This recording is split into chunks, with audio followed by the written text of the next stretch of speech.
कधीच नाही चुकणार तुमचे फेवरेट टीव्ही शोज झी5 सोबत, तेही एकदम फ्री। मी सर्वांना सांगतो की आपण हसलो तरच खुश दिसतो, हो ना? चला येऊया आपण। पाच पडले मला। 1 2 3 4 5 इथे जातो।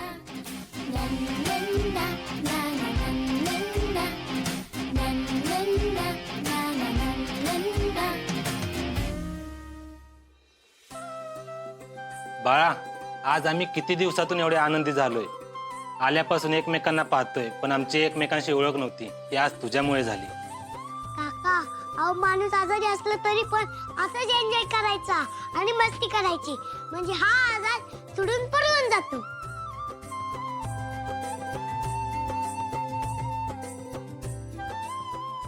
अमोल, आज मी पहिल्यांदा या सगळ्यांना एवढं खुश बघतोय। डॉक्टरांचा कॉल आला होता, आता आपल्याला टेस्टसाठी निघावं लागेल।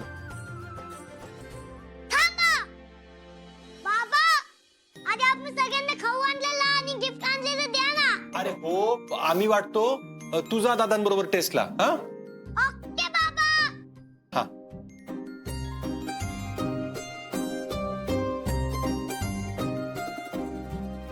दादा, हा लहान मुलगा कसल्या टेस्ट साठी गेलाय? आणि ते ओडबाय दादा कुठल्या टेस्ट बद्दल बोलत होते का? त्याला पण हो, याच्या मेंदूत गाठ आहे, तो पण यांच्यासारखाच कॅन्सरचा पेशंट। मॅडम, तरी पण तो एवढा आनंदी कसा? हो, त्याचं म्हणणं आहे की एवढा भयंकर आजार असला तरी नाराज होऊन काय होणार आहे, म्हणून हसत राहायचं काय। मॅडम, तो स्वतः आजारी असताना आमच्यासाठी सगळं करत होता। या लहान लेकराला काय सुद्धा होणार नाही। हा इथं आला, त्यानं आम्हाला हसवलं आणि थोड्या वेळासाठी का होईना पण आम्हाला आमचं दुःख विसरण्यासाठी भाग पाडलं। मॅडम, खरं सांगू का, तुमचा मुलगा खूप मोठा होईल, त्याला आशीर्वाद आहे माझा।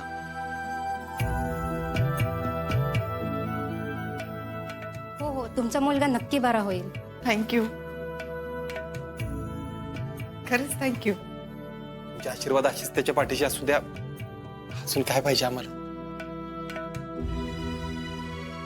दादा, एक खरं सांगू का, तुम्ही तुमच्या मुलाला काय शिकवलं हे माहित नाही, पण तो खरंच आत्ताच एक चांगला माणूस बनलाय आणि त्याच्या वाट्याला सुख आणि आनंदच येईल बघा।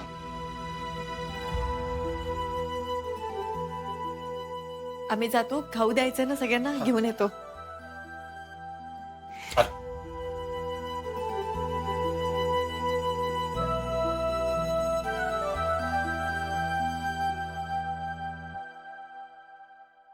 अमोलराव, तुमच्या टेस्ट झाल्यात बरं का? आता हळूहळू तुम्हाला बरं वाटेल। हा, आणि तुम्ही खरंच लई ब्रेव आहेत। हो हो मानिक काका, हा माझ्या पाठीशी बा आणि बाबा आहेत ना। बरं, मला एक सांगा, या उपचारांनी काही फरक पडतोय का नाही तुम्हाला? म्हणजे बरं वाटतंय ना, असं विचारतोय मी। हो मानिक काका, मला एकदम बरं वाटतंय, पण मानिक काका, उपचारांचे परिणाम होते का नाही हे खरंच माहित नाही मला। हा, तसं पण अशा पेशंटनी जास्त विचार करून चालत नाही ना। काय हे उपचार पण नावालाच असते। म्हणजे तुम्हाला माहित नाही का? नाही। तिसऱ्या स्टेजला गेलेल्या पेशंटला ह्या उपचारांनी काहीच फरक पडत नाही। म्हणजे पेशंटकडे ना फक्त 2च महिने असते। काय बोलताय तुम्ही मानिक काका? अहो, खरं तेच सांगतोय। आता तुमच्या घरचे तुम्हाला सांगतेत का नाही ते मला माहित नाही, पण ह्या आजारावर ठोस असा कुठलाच उपचार नाही। त्यात तुमचा आजार एकदम शेवटच्या स्टेजला गेलेला, म्हणजे हे केमो बिमो सगळं नावाला असतंय हो। आता ह्याच्यातनं वाचणं म्हणजे जवळजवळ अशक्य आहे बरं का। मानिक काका, माझ्या पाठीची धन्वंतरी आहे, धन्वंतरी। कोण? हो काका, आयुर्वेदाची देवता आहे ती, तुम्हाला माहित नाही? नाही। हा, म्हणून तर तुम्हाला असं वाटत असेल की हा आजार बरा होणार नाही, पण माझ्या घरचे सगळे मला खूप सपोर्ट करतायत, त्यामुळे आता मला काहीही होणार नाही। हा, पण डॉक्टर काय म्हणले ते तरी माहिती आहे ना तुम्हाला? हो मानिक काका, डॉक्टर बोलले की आपण प्रयत्न करायला हवं। आणि 1% पण चान्स असेल तर मी नक्कीच बरा होणार काका. ह्या प्यारजनं काय पट्टी पडवली काय माहिती या पोराला. 2 महिन्यात मरणार आहे हो आणि म्हणतोय मला काय नाही होणार. उलट वरून मलाच अक्कल शिकवतोय. विसरलंच, आप्पीचं पोरग आहे ना. बरोबर आहे. काय झालं माणिक काका? नाही काही नाही. तुम्हाला वाटतंय ना तुम्ही बरे होणार, मग तुम्ही होणार बरे नक्की. हा चला जाऊ आता आपण. अहो माणिक काका, ते माझे फ्रेंड आहेत ना, म्हणून तुम्हाला माझी एवढी काळजी असेल.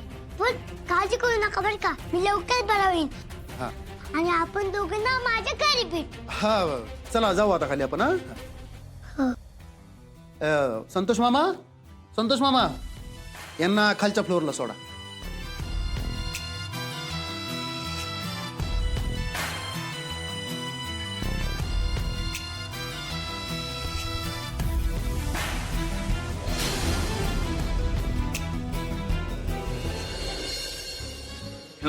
हो काही राहिलेलं नाही ना रे? नाही देते घेतले.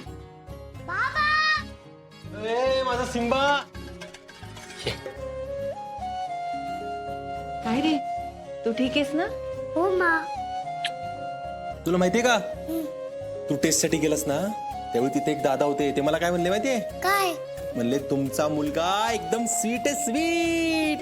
नाही बाबा, घरातले सगळे स्वीट आहेत म्हणून मी स्वीट आहे. हा. आणि बाबा, मी माणिक काकाला पण सांगितले की मी लवकरातल्या लवकर ते करणार आहे. माणिक काका म्हणजे ते वॉट बॉय ना? हो मा. अरे आमची भेट का नाही घालून दिलीस? मा, अगं आता ते कामात असतील, परत मी नक्की भेट करून देईन ना. बरं. पण आप्पे, आजच्या दिवसामुळं अमोलच्या आयुष्याला नवीन उभारी मिळणार एवढं नक्की बरं का. दाजीबा, आजचा कार्यक्रम खरंच लय भारी झाला बरं का. आणि अर्जुन, अमोलची ट्रीटमेंट सुरू असताना त्यानं हे सगळं केलं, याचं नवल वाटतंय मला.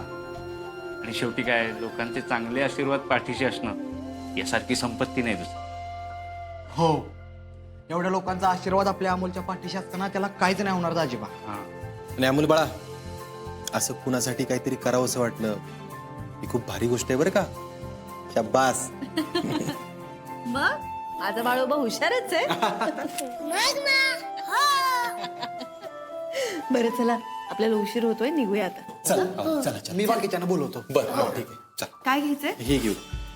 दे. आता मी घेतो. चल चल चल. दादा बॉक्स घेतोस ना? विनायकराव, अमोलनी बाकी कमालच केली बरं का. होय, दिप्या सांगत होता की अमोल सगळ्या लोकांशी लय चांगलं बोलला म्हणून. नाही नाही, मी पोचतो, लगेच पोचतो. हा हा हा. अगं, कामावर जायचं विसरूनच गेलो मी. डबा झालाय? डबा नाही, मला थोडा वेळ दे, मी लगेच बनवते. बर, मग मी निघतो आता, मला उशीर होतो. ए आजा, एक अर्धा तास थांब ना, डबा घे मगच जा. कदम, मला आधीच उशीर झालाय आणि चिंचुक एकटा आहे तिकडं, मला निघावं लागेल. बघू डब्याचं, राहू द्या. अरे नाही अर्जुन, अरे मी अगं तू काळजी नको करू, आम्ही बाबाला थांबवतो, तू पटकन आवरून ये डबा. हा चालेल चालेल, आले जा. झी5 ॲप डाउनलोड करा आणि पहा सर्व एपिसोड्स एकदम फ्री.